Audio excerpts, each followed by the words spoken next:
What do you think So about the I'm judge, the system? Is it still independent? Look, Is it a mafia state?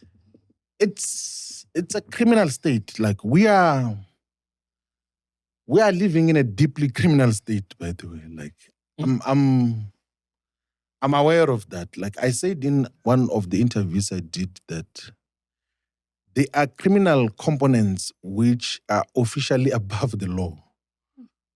Like which can tell even the police leadership or minister that I'm going to kill so, and then that person gets killed.